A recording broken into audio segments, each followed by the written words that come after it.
Welcome back दोस्तों। अगर आप आईआईबीएफ बैंक बीसी का एग्ज़ाम देने जा रहे हो और एक बार में ही पास होना चाहते हो तो यहाँ पर मैं आपको 2022 के इम्पोर्टेंट क्वेश्चन कराने वाला हूँ। अगर आप दोस्तों इन क्वेश्चनों को अच्छी तरीके से समझ लेते हो तो आप एक बार में पास हो जाओगे। दोस्तों ये पार्ट 4 है। इससे पहले मैं पार्ट 1, पार्ट 2, पार्ट 3 करा चुका हूँ। अगर आपने वो वीडियोस नहीं देखी हैं, वो क्वेश्चन नहीं पढ़े हैं तो आप उन क्वेश्चनों को भी पढ़ सकते हो। दोस्तों यहाँ पर हम जिस वेबसाइट का यूज़ कर रहे हैं, इस वेबसाइट पर आप अपने आईआईबीएफ बैंक बीसी एग्ज़ाम के प्रैक्टिस भी कर सकते हो। जैसे कि देख लीजिए, जैसे कि आज का हमारा क्वेश्चन है, अदाता चेक का भुगतान किया जाता है। तो इसका राइट आंसर है दोस्तों बैंक खाते में जमा करके। पर अगर मैं इसका रॉन्ग आंसर प्रेस करता हूँ, जैसे मान लो मैं इसका करता हूँ ये वाला, तो राइट आंसर अपने आप आ जाएगा। ठीक है, तो इस तरीके से दोस्तों आप अपने एग्जाम की प्रैक्टिस यहाँ पर कर सकते हो। और दोस्तों अगर आपको ये सारे क्वेश्चन मतलब कि पार्ट 1, पार्ट 2, पार्ट 3, पार्ट 4 सारे के सारे क्वेश्चन आपको इकट्ठे डाउनलोड करने हैं एक बार में पीडीएफ के रूप में, तो आपको यहाँ पर डाउनलोड पीडीएफ का ऑप्शन भी मिलेगा, वहाँ पर जाकर आप उसको डाउनलोड भी कर सकते हो। ठीक है, इस वेबसाइट का लिंक मैं आपको वीडियो के डिस्क्रिप्शन बॉक्स में दे दूंगा, वहाँ पर जाकर आप उसको एग्जाम की प्रैक्टिस कर सकते हो। और दोस्तों कम से कम 2-3 बार आप प्रैक्टिस कर लें ताकि एक बार में ही पास हो पाओ, आपके पैसे वेस्ट ना जाए। ठीक है, तो आज की वीडियो तो शुरू करते हैं। पार्ट 4 है हमारा। पहला क्वेश्चन कर लिया हमने, अदाता चेक का भुगतान किया जाता है, तो इसका राइट आंसर है बैंक के खाते में जमा करके। ठीक है, इसके बाद नेक्स्ट, आवर्ती जमा में क्या क्या होता है? तो दोस्तों इसमें देखिए, आवर्ती जमा में सब कुछ होता है। ठीक है, इसका राइट आंसर आएगा उपरोक्त सभी। नामांकन करते समय नामित के हस्ताक्षर किस पर लेना चाहिए? मतलब जिसको हमने नॉमिनी बनाया है उसको साइन किस पर करना चाहिए? ठीक है दोस्तों, तो इसका राइट आंसर दोस्तों आएगा नामांकन फॉर्म पर। यहाँ पर रॉन्ग हो गया है। ठीक है, इसका राइट आंसर दोस्तों नामांकन फॉर्म आएगा, मतलब जो नॉमिनेशन का फॉर्म होता है उस पर साइन करेगा बंदा जो उसको आपने नॉमिनी बनाया है। ठीक है, बैंक बचत खा जमा पर ब्याज कब दिया जाता है? मतलब कि अगर आपने सेविंग अकाउंट ओपन करवाया हुआ है बैंक में और वहाँ पर आपके पैसे जमा हैं, तो उस पर आपको ब्याज कब मिलता है? तो इसका राइट आंसर है दोस्तों अर्धवार्षिक। ठीक है, छमाही यहाँ पर ब्याज दिया जाता है बैंक के द्वारा सेविंग अकाउंट्स पर। ठीक है दोस्तों, आप इन सभी क्वेश्चनों की प्रैक्टिस करते रहना। देखिए रॉन्ग हो जाएगा कोई बात नहीं, पर आपकी प्रैक्टिस हो जाएगी। ठीक है, तो वेबसाइट का लिंक आपको वीडियो के डिस्क्रिप्शन बॉक्स में मिल जाएगा, जाके आप जरूर प्रैक्टिस करें। इसके बाद है कटे फटे नोट। अगर कोई कटा फटा नोट है आपके पास तो उसको क्या करना चाहिए? तो उसका राइट आंसर है दोस्तों बैंक में बदला जा सकता है। ठीक है दोस्तों, आप सिर्फ जो आंसर है उनको रट लें तो हो सकता है आप पास हो जाए एक बार में। एटीएम का प्रयोग कर सकते हैं, मतलब एटीएम जो होता है आपका, उसका प्रयोग किस काम के लिए किया जा सकता है इनमें से? तो इनमें से दोस्तों सभी कामों के लिए एटीएम का प्रयोग किया जा सकता है। ठीक है, इसके बाद है काउंटर पर जाली नोट का पता चलने पर बैंक द्वारा क्या किया जाता है? मतलब कि आप बैंक में पैसा जमा कराने गए, उसके बाद बैंक वाले ने बोला भाई ये वाला नोट नकली है, तो उस केस में बैंक वाला क्या करेगा? तो उस केस में दोस्तों बैंक वाला उस नोट को जब्त कर लेगा और रसीद दे देगा कि आपका एक जाली नोट आया था, नकली नोट आया था, तो ये रसीद ये पकड़ो। ठीक है, इसके बाद है नेक्स्ट, म्यादी जमा का। दोस्तों म्यादी जमा का इसमें से क्या होगा सही आंसर? तो इसका दोस्तों राइट आंसर है परिपक्वता से पूर्व भुगतान। ठीक है, परिपक्वता से पूर्व भुगतान। म्यादी जमा पर चक्रवृद्धि ब्याज दिया जाता है। दोस्तों इसमें थोड़ा सा मिस प्रिंटिंग हो गई है, पर इसको सही कर दिया जाएगा। ठीक है, इसका वैसे राइट आंसर दोस्तों तिमाही आधार है, पर नीचे जो ऑप्शन है यहाँ पर आने दे, इसको सही कर देंगे बाद में। ठीक है, देखिए कुछ ना कुछ टेक्निकल दिक्कत यहाँ पर मिल रही है अभी फिलहाल, उसको सही किया जा रहा है। लॉकर में रखी वस्तुएं। लॉकर में देखिए जो बैंक लॉकर होता है उसमें आप जो भी चीज़ रखते हो वो सिर्फ लॉकर धागा रख, मतलब जिसने लॉकर खुलवाया है सिर्फ उसी को पता होती है कि वो अपने लॉकर में क्या रख रहा है। यहाँ तक कि बैंक को भी मालूम नहीं है कि आपने लॉकर में क्या रखा, सिर्फ जो लॉकर में रख रहा है उसी को पता होता है। ठीक है, अगर लॉकर का किराया नहीं दिया जाता है तो बैंक क्या करेगा? मतलब कि आपने बैंक में लॉकर लिया हुआ है और उसका किराया आप नहीं भर रहे हो टाइमली, तो उस केस में बैंक क्या करेगा? दोस्तों इसका राइट आंसर है उपरोक्त सभी। सभी सब कुछ कर सकता है बैंक, सील कर सकता है, लॉकर को मतलब ब्लॉक कर सकता है, एक तरह से नोटिस दे सकता है, उसको तोड़ सकता है, उपरोक्त सभी सारे काम कर सकता है बैंक। ठीक है, इसके बाद है MGNREGS, इसके फुल फॉर्म क्या है? ठीक है, MGNREGS फुल फॉर्म क्या है दोस्तों? बहुत इंपॉर्टेंट क्वेश्चन है, मेरे पेपर में भी ये क्वेश्चन आया था। ठीक है, तो इसका आंसर है Mahatma Gandhi national rural employment guarantee scheme. ठीक है, म्यादी जमा की अधिकतम अवधि क्या होती है? दोस्तों म्यादी जमा की अधिकतम अवधि क्या होती है? इसका आंसर है हमारा 10 वर्ष तक यहाँ पर आप पैसा जमा करा सकते हो। ठीक है। इसके बाद है रुपे डेबिट कार्ड क्या होता है? दोस्तों रुपे आपने देखा होगा, एक होता है हमारा वीज़ा डेबिट कार्ड, एक होता है हमारा मतलब एक होता है वीज़ा हो गया, एक होता है रुपए, सॉरी एक रुपए होता है, एटीएम में देखा होगा आपने। तो इसका दोस्तों राइट आंसर है उपरोक्त सभी। मतलब इनमें सब कुछ होता है, वो घरेलू डेबिट कार्ड होता है, वो भारतीय राष्ट्रीय भुगतान निगम द्वारा आरंभ किया गया है और सभी एटीएम और पीओ मशीन में काम करता है और वो सभी है। ठीक है दोस्तों, इसका एक क्वेश्चन और बन सकता है कि भारतीय राष्ट्रीय निगम द्वारा कौन सा डेबिट कार्ड इस्तेमाल निकाला गया है, ठीक है, जारी किया गया है। तो इसका राइट आंसर भी रुपए डेबिट कार्ड होगा। तो आप इस तरीके से इसको याद रख लेना। इसके बाद है आपने किसी बैंक में 1 वर्ष के लिए 10,000 रुपये जमा किए, ठीक है। ब्याज दर 10% प्रति वर्ष है। ब्याज दर साधारण होने पर आपको कुल कितनी राशि वापस मिलेगी? देखिए दोस्तों 10% है तो 10,000 रुपये का 10% होगा हमारा 1,000 रुपये। तो आपको यहाँ पर 1,000 रुपये की राशि मिल जाएगी अगर आप 1 साल बाद पैसे निकालते हो तो, ठीक है। इसके बाद है बैंक द्वारा प्रदान की जाने वाली सेवाओं के संबंध में निम्नलिखित में से कौन सा कथन सत्य है? इनमें से कौन सी जो बात है वो सत्य है जो बैंक सेवा प्रदान करता है? तो बैंक दोस्तों सारी सेवा प्रदान करता है, ठीक है, लोन भी देता है, वो किसान क्रेडिट कार्ड भी इशू करता है, सब काम ये करता है बैंक, ठीक है।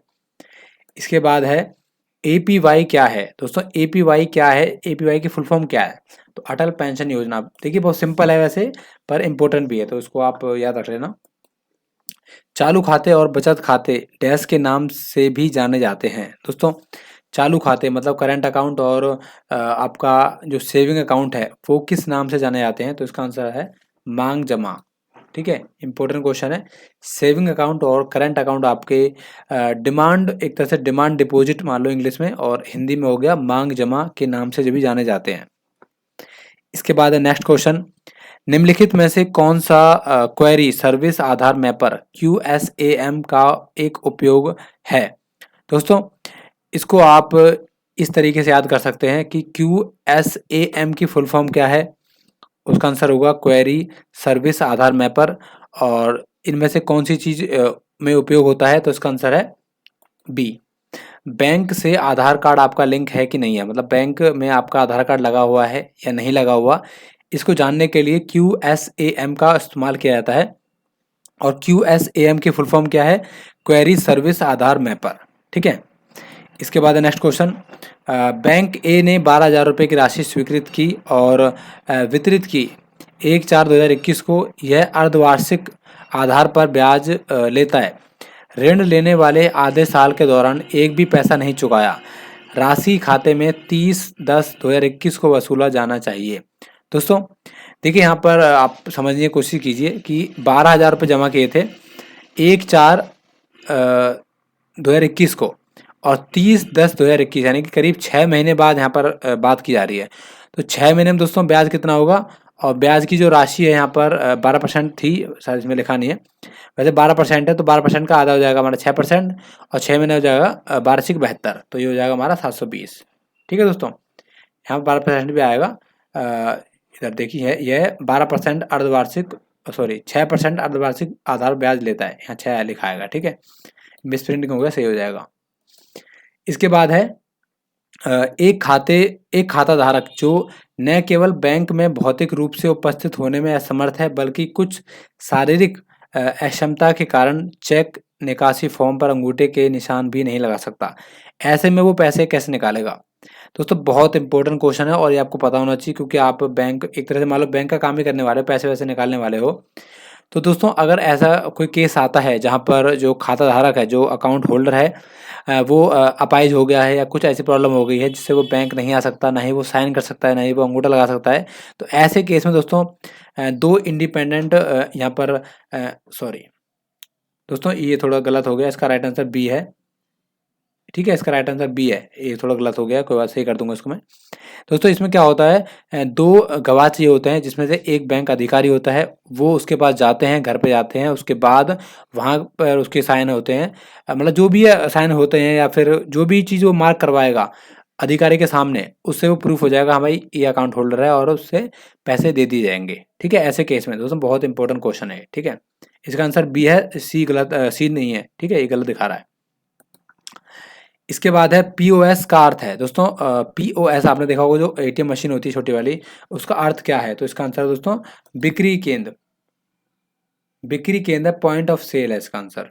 ठीक है, पॉइंट ऑफ सेल, ये भी थोड़ा गलत हो गया है, पॉइंट ऑफ सेल, सॉरी दोस्तों एक सेकंड। इसका दोस्तों राइट आंसर है, हाँ सही है, पॉइंट ऑफ सेल ही है, बिक्री केंद्र। ठीक है, ये भी थोड़ा गलत हो गया, सही कर दिया जाएगा इसको। इसके बाद है बैंक को अंतिम उपाय के ऋणदाता का अर्थ है, मतलब कि दोस्तों बैंक को जब दिक्कत आती है, पैसे मतलब ख़त्म हो जाते हैं बैंक के पास, तो उस केस में दोस्तों जो बैंक जब पैसा लेता है आरबीआई के माध्यम से, आरबीआई से पैसा लेता है, तो उस केस में किस तरीके से पैसा मिलता है? ठीक है, यही क्वेश्चन है। बैंक का मतलब लास्ट वो क्या है, लास्ट मतलब ऑप्शन, बैंक के पास लास्ट ऑप्शन क्या है, वही क्वेश्चन है। तो इसका आंसर दोस्तों ये वाला, रेपो रेट के माध्यम से अस्थायी तौर पर बैंकों को आरबीआई द्वारा पैसा दिया जाता है। ठीक है, रेपो रेट के माध्यम से, और लिक्विडिटी इंग्लिश में कह लीजिए, या फिर अस्थायी आधार पर बैंकों को भारतीय रिजर्व बैंक द्वारा पैसा दिया जाता है। इसके बाद है बैंक ग्राहक डैश में शामिल नहीं है।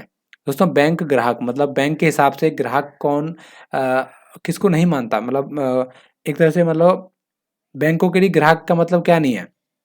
ठीक है, तो इसका आंसर है दोस्तों ये वाला, कि कोई भी व्यक्ति अगर बैंक में आता है तो वो खाता खुलवाने ही आया है, ऐसा बैंक नहीं सोचता।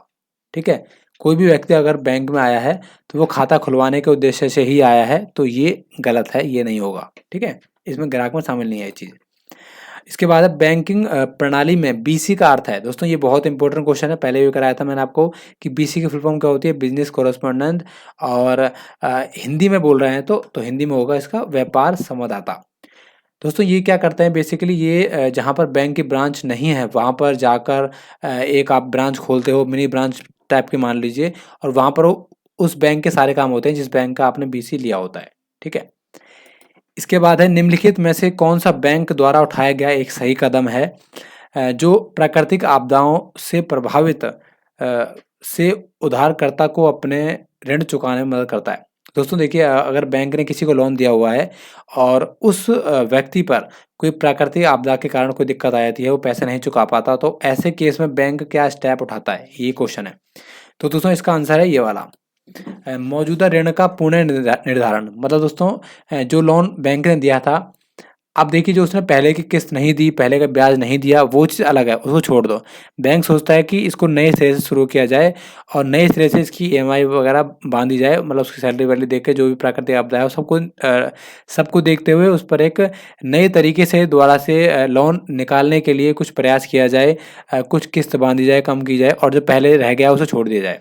ये बैंक सोचता है कि कहीं ना कहीं उसको पैसा वापस मिल जाए। ठीक है, इसके बाद है निम्नलिखित में से कौन सा सही तरीका है शिकायतों को संभालने का, सॉरी दोस्तों इसका आंसर है इसका ये क्वेश्चन है दोस्तों, निम्नलिखित में से कौन सा सही तरीका शिकायतों को संभालने का नहीं है, मतलब कि इनमें से कौन सा तरीका कंप्लेन को संभालने का नहीं है, सॉल्व करने का नहीं है। तो इसका आंसर है दोस्तों ये वाला, मुद्दों में भावात्मक रूप से शामिल हो जाना, मतलब आपको इमोशनली शामिल नहीं होना मुद्दों के अंदर, कोई भी दिक्कत होती है तो। ठीक है, इंग्लिश में देखिए इमोशनली लिखा होगा तो वो इसका राइट आंसर होगा। ठीक है, इसके बाद है पीएमजेडीवाई की अधिकतम अवधि अनुमति क्या है। दोस्तों प्रधानमंत्री जनधन योजना में अधिकतम कितने महीने तक आप ओवरड्राफ्ट कर सकते हो, मतलब पैसा आप एक तरह से मान लो ले सकते हो, ये मतलब इतना टाइम मिले आपको, इतना टाइम आपको मिल जाएगा चुकाने का, वो चीज़ पूछ रहे हैं अगर आपने लोन लिया हुआ है इसके तहत। तो इसका राइट आंसर है 36 महीने का, मतलब 3 साल तक आपको टाइम मिल जाता है पैसे चुकाने का इसमें। ठीक है दोस्तों,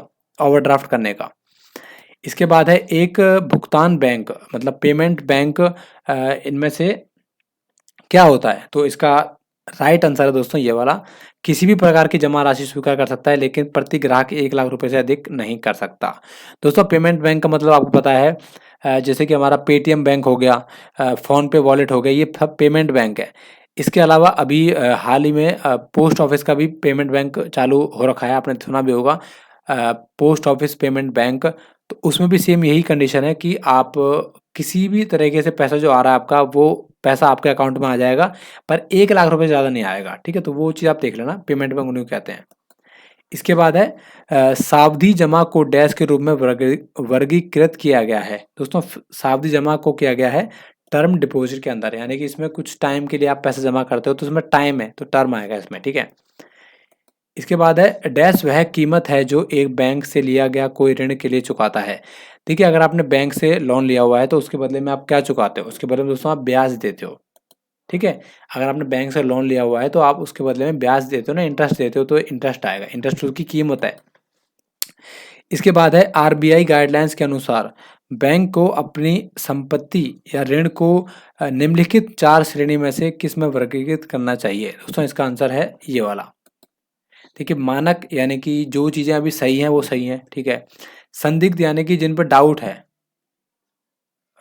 एक सेकंड दोस्तों, इसका राइट आंसर आएगा उपमानक, ये वाला नहीं, यही आएगा, सॉरी। मानक संदिग्ध, दोस्तों इंग्लिश में देख लेना आप, कि मतलब जो चीज़ें पहले सही हैं वो आएंगी पहले, उसके बाद जो चीज़ हो गई है बेकार, जो चीज़ मतलब जिन पर डाउट है अभी, वो आएगा सेकंड नंबर पे। उसके बाद आएगा जो चीज़ हो गई है बेकार, मतलब कि इनसे फ़ायदा नहीं है, वो आएगा। इसके बाद आएगा हानि, मतलब कि ये चीज़ें बिल्कुल जा ही चुके हैं, इनसे कुछ आएगा ही नहीं, ठीक है।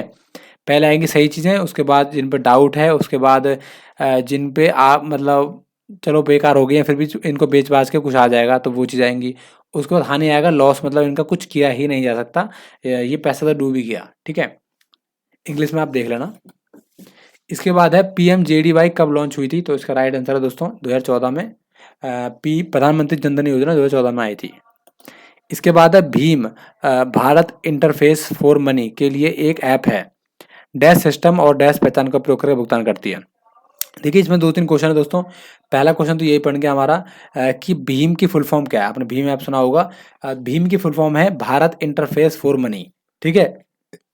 इसके अलावा यहाँ पर यूपीआई सिस्टम का इस्तेमाल होता है और पहचान करने के लिए भुगतान पता, यानी कि जो यूपीआई एड्रेस होता है, आपने देखा होगा पेमेंट एड्रेस, यूपीआई एड्रेस, उसका प्रयोग किया जाता है, ठीक है। इसके बाद है डीबीटीएल योजना के तहत प्रमुख एजेंसियों में से डैश एक प्रक्रिया में शामिल है। इसका आंसर है एलपीजी। दोस्तों इसका राइट आंसर एलपीजी है। ये भी मिसप्रिंट हो गया है पर आपको वेबसाइट पे सारे सही मिलेंगे। देखिए कुछ ना कुछ टेक्निकल दिक्कत हो रही है, इस वजह से मिसप्रिंट यहाँ पर हो रहा है, पर आप टेंशन न लें, आपको राइट आंसर ही मिलेंगे, राइट क्वेश्चन ही मिलेंगे उस पर वेबसाइट पे, ठीक है। इसका राइट आंसर है एलपीजी, ठीक है। डीबीटीएल योजना के तहत यहाँ पर एलपीजी मुख्य एजेंसियों में से एक है, ठीक है, एलपीजी इसका राइट आंसर है। लघु वित्त बैंकों को कम से कम ऋण का 50% प्रदान करना आवश्यक है। इसका राइट आंसर है दोस्तों 25 लाख, ठीक है। जो लघु वित्तीय बैंक होते हैं, स्मॉल फाइनेंस बैंक, 25 लाख रुपए तक का लोन आपको दे सकते हैं, स्मॉल फाइनेंस बैंक, ठीक है, इसको आप रट लेना। इसके बाद है बैंकर और ग्राहकों के बीच लेन देन के प्रकार के आधार पर विभिन्न प्रकार के संबंध हो सकते हैं। निम्नलिखित ग्राहक संबंध में से किसका परिणाम बैंकर में नहीं होता, मतलब इनमें से कौन सी चीज़ नहीं होती बैंकर और ग्राहक के बीच में। तो दोस्तों इसका आंसर है डी, ये वाला। मतलब जो ग्राहक, जिसको बैंक ग्राहक बोल रहा है, वो बैंक बीसी मतलब बिजनेस कोरेस्पोंडेंट की तरह काम नहीं कर सकता, समझ रहे हो। देखिए आप अकाउंट खुलवाओगे बीसी के लिए, मानता हूँ मैं, आप कस्टमर बनोगे, पर आपको बैंक एक तरह से कस्टमर के रूप में नहीं लेगा, बल्कि आपको एक तरह से बीसी के रूप में लेगा, आप क्योंकि आप काम आगे बढ़ाने वाले हो, ठीक है। तो ये चीज़ आप देख लेना, जो बैंक बीसी होते हैं वो बैंक के एक तरह से कस्टमर नहीं है। इसका इस तरीके से क्वेश्चन भी आ सकता है। इसके बाद है बीमा की कीमत कहलाती है, दोस्तों ये थोड़ा सा गलत हो गया है। बीमा की कीमत कहलाती है दोस्तों प्रीमियम। एक सेकंड देखता हूँ, ये थोड़ा सा यहाँ पे ऑप्शन यहाँ पे चले गए थे, तो उसका आंसर दोस्तों आएगा हमारा प्रीमियम, ठीक है। यहाँ पर ऑप्शन बदल गए हैं, बीमा की कीमत कहलाती है प्रीमियम, ठीक है। इसके बाद है पीएमजेडीवाई प्रधानमंत्री जनधन योजना के कवरेज पर केंद्रित होता है, ठीक है। इसका दोस्तों राइट आंसर है देखिए यहाँ पर भी दोस्तों ये ऑप्शन गलत हो गए हैं, पर कोई बात नहीं, इसको सही कर दिया जाएगा आगे। निम्नलिखित में से कौन एक डिजिटल के तहत सब्सिडी का लाभ प्राप्त करने के लिए आवश्यक है। देखिए अगर आपको कोई सब्सिडी मिल रही है, कोई पैसा मिल रहा है, कोई बेनिफिट मिल रहा है, तो उसके लिए सबसे ज़रूरी क्या चीज़ है? सबसे ज़रूरी चीज़ है दोस्तों बैंक अकाउंट। आपको पता है अगर बैंक अकाउंट ही नहीं होगा तो आपका पैसा कैसे आएगा? तो सबसे ज़रूरी चीज़ है बैंक अकाउंट, ठीक है? RTGS real time graph settlement के माध्यम से प्रेषित की जाने वाली न्यूनतम राशि कितनी है? तो इसका आंसर है दोस्तों 2 लाख रुपए, ठीक है? आरटीजीएस मतलब जो आप पैसे भेजते हो, आरटीजीएस करवाते हो, उसके द्वारा आप 2 लाख रुपए कम से कम भेज सकते हो। मतलब कम से कम आप 2 लाख को आपको भेजने पड़ेंगे, ठीक है? आरटीजीएस राशि, ठीक है? यहाँ पर दोस्तों 2 क्वेश्चन बन सकते हैं। एक तो आरटीजीएस की फुल फॉर्म भी आपसे पूछ सकते हैं, तो इसको भी आप रख लेना, याद रख लेना। Real time graph settlement, real time graph settlement, ठीक है? सेटलमेंट है, प्रिंटिंग हो गया। लेखांकन चक्र में सबसे पहले कौन आता है? दोस्तों फाइनेंशियल चक्र में सबसे पहले कौन सा आता है? बुकों में रिकॉर्ड रखना। आपको पता है सबसे पहले आप अपनी जो डायरी होती है, अपनी जो नोटबुक होती है, उसमें आप लिखते हो कोई भी चीज़। भाई माल गया है, माल आया है, वो आप सबसे पहले नोट करते हो ना एक नोटबुक में। तो सबसे पहला काम है हमारा पुस्तकों में रिकॉर्ड बनाना, ठीक है? इसके बाद है निम्नलिखित में से किस शहर में सबसे पहले रिजर्व बैंक का केंद्रीय कार्यालय स्थापित किया गया था? देखिए रिजर्व बैंक का दोस्तों सबसे पहले कार्यालय बना था कोलकाता में, ठीक है? रिजर्व बैंक का सबसे पहला कार्यालय कोलकाता में यहाँ पर बनाया गया था। डेबिट कार्ड जो आता है, क्रेडिट जो निकलता है, वह डैश अकाउंट नियम है। दोस्तों देखिए डेबिट का मतलब है जो पैसा आपके अकाउंट में आया, और क्रेडिट का मतलब है कि आपके पैसे आपके अकाउंट से पैसा गया। तो ये किसका नियम है दोस्तों? ये रियल अकाउंट का नियम है, ठीक है? दोस्तों यहाँ पर देखिए आपको कन्फ्यूजन हो रही होगी कि भाई डेबिट का मतलब तो ये होता है ना, डेबिट का मतलब तो पैसा जाता है, तो यहाँ आता क्यों लिखा है? देखिए दोस्तों डेबिट का मतलब आप पैसा अगर निकालोगे तो आपके लिए डेबिट है वो, पर बैंक के लिए वो क्रेडिट है एक तरह से, समझ रहे हो? बैंक के लिए क्रेडिट इसलिए बोल रहे हैं यहाँ पे। डेबिट का मतलब होता है जो डेबिट व्हाट कम्स इन, मतलब डेबिट जो आता है, क्रेडिट व्हाट गोज आउट, जो जो बाहर गया है, ठीक है? तो इसको रियल अकाउंट का नियम भी कहते हैं। इसके बाद है बैंकिंग में आईबीए का पूर्ण रूप क्या है? दोस्तों आईबीए का फुल फॉर्म क्या है ये बोल रहे हैं, इसका राइट आंसर है इंडियन बैंक एसोसिएशन, ठीक है? इसके बाद है भारत दंड संहिता की धाराएं 369 से 374 किन कृत्यों के संबंधित हैं? भारत दंड संहिता धाराएं 359 से 374 किन कृत्यों से संबंधित है, ठीक है? देखिए दोस्तों यहाँ पर मैं बताता हूँ आपको, अभी हम क्या बात कर रहे हैं? अभी हम बात कर रहे हैं बैंक की, इसकी बात कर रहे हैं। तो इसमें से देख लो आप, हत्या नहीं हो सकता, अप्राकृतिक अपराध ये भी नहीं हो सकता, ये भी नहीं हो सकता। इसका राइट आंसर यही आएगा, ठीक है दोस्तों? क्योंकि ये नॉर्मल सी बात है, अगर आपको ये पता भी नहीं है, देखो पता मुझे भी नहीं है, पर ये है दोस्तों कि हम बात कर रहे हैं बैंक की, आप बीसी का एग्जाम देने जा रहे हैं, तो आपसे सिर्फ उससे जो रिलेटेड क्वेश्चन होते हैं वही पूछे जाते हैं, तो इसका आंसर ये आएगा, ठीक है? भारतीय अनुबंध अधिनियम 1872 के प्रासंगिक प्रावधानों के अनुसार कौन सा गलत है? ठीक है दोस्तों, भारत अनुबंध अधिनियम 1872 के प्रासंगिक प्रावधान के अनुसार ये गलत है। निर्धस्तीकरण एक अनुबंध के निर्वहन का स्पष्ट तरीका है, ये गलत है, ठीक है? इसको आप रट लेना बस। इसके बाद है चालू जमा खाते डैश के हकदार नहीं होते। दोस्तों जो करंट अकाउंट होते हैं उसमें क्या नहीं मिलता, आपने सुना भी होगा, अगर आपका अकाउंट है आपको पता भी होगा कि अगर आपने करंट अकाउंट खुलवाया है तो आपको ब्याज नहीं मिलता इस केस में, ठीक है दोस्तों? ब्याज नहीं मिलता। इसके बाद है पिन का फुल फॉर्म क्या है? दोस्तों देखिए बहुत इंपॉर्टेंट है, बहुत बार आता है पेपर में, सिंपल है, पर्सनल आइडेंटिफिकेशन नंबर। पिन की फुल फॉर्म है पर्सनल आइडेंटिफिकेशन नंबर, ठीक है? यहाँ पर दोस्तों मिसप्रिंट हो गया है, इसका राइट आंसर ए है, पर्सनल आइडेंटिफिकेशन नंबर। दोस्तों जो भी यहाँ पर गलती है उसे सही किया जाएगा, वेबसाइट पर आपको सारे क्वेश्चन सही मिलेंगे, ठीक है? एनईएफटी की शुरुआत कब की गई थी दोस्तों? एनईएफटी की शुरुआत कब की गई थी? तो इसका राइट आंसर 2005 में, ठीक है? अगर आप रॉन्ग करोगे तो यहाँ पर राइट अपने आप आ जाएगा, ठीक है दोस्तों? दोस्तों ये थे पार्ट 4 IABF एग्जाम के इम्पोर्टेंट क्वेश्चन, और यहाँ पर दोस्तों प्रैक्टिस के लिए आप वेबसाइट पर आ सकते हो, वेबसाइट का लिंक आपको वीडियो के डिस्क्रिप्शन बॉक्स में मिल जाएगा। Thank you very much video देखने के लिए।